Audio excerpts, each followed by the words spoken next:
Salut! Alors aujourd'hui on se retrouve pour la petite review du chapitre 1 de Samurai 8, le nouveau manga de Kishimoto. Alors faut savoir que moi, lorsque j'ai entendu parler d'un nouveau manga de Kishimoto,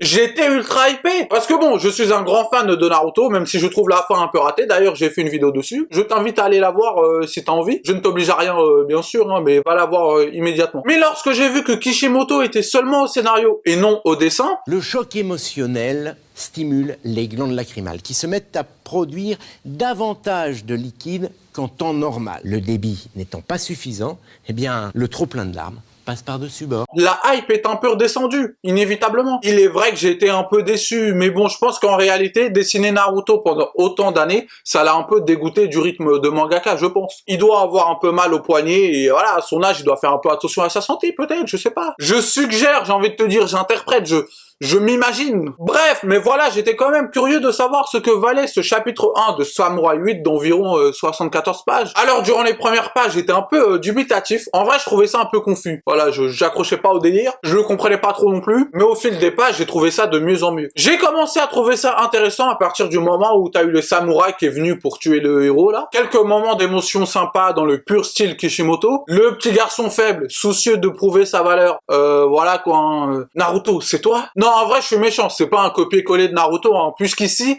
on aborde d'autres thèmes. Et c'est ce que j'aime avec Kishimoto, c'est les thèmes abordés de manière générale, mais aussi les thèmes qui entourent le héros. Dans Naruto, on aborde le thème de l'enfant orphelin rejeté de tous pour sa différence. Ici, dans Samurai 8, c'est l'enfant malade depuis sa naissance qui a envie de partir explorer et découvrir le monde, et les relations difficiles que tu peux avoir avec tes parents. L'univers est intéressant, passer une histoire de samouraï dans un univers de science-fiction, c'est plutôt bien vu, dans le sens où des histoires de samouraï à leur époque, c'est déjà pas mal exploité comme délire, hein. Je veux dire, on a déjà Kenshin le vagabond et Vagabond, c'est déjà pas mal. Là, la technologie SF apporte un plus, avec ces samouraïs cyborgs et leurs holders, hein, ces sortes d'animaux cybernétiques qui accompagnent les samouraïs, c'est plutôt stylé. J'aurais aimé en avoir un, dommage que je ne suis pas un samouraï cyborg, je suis passé à ça. Bref, curieux de découvrir cet univers encore plus profondément, hein, ça peut être vachement intéressant. Après, je reste un peu sceptique au sujet de l'intrigue. Cette sorte de quête de récolter les clés pour sauver l'univers, on sait pas trop comment, voilà quoi, ça fait un peu quête des boules de cristal dans Dragon Ball quoi. Donc à voir le développement par la suite, hein, mais le scepticisme règne. Voilà, je sais pas trop où ça peut amener ce délire. Niveau dessin, j'ai trouvé certaines planches un peu trop brouillonnes, car beaucoup trop d'éléments. Ça devient fouillis très vite et assez compliqué de distinguer tous les éléments. Mais sinon, en général, le niveau de dessin est plutôt bon. Je crois savoir, mais j'en suis pas sûr, que le dessinateur de Samurai 8 est un ancien assistant de Kishimoto. Voilà, c'est une information à prendre avec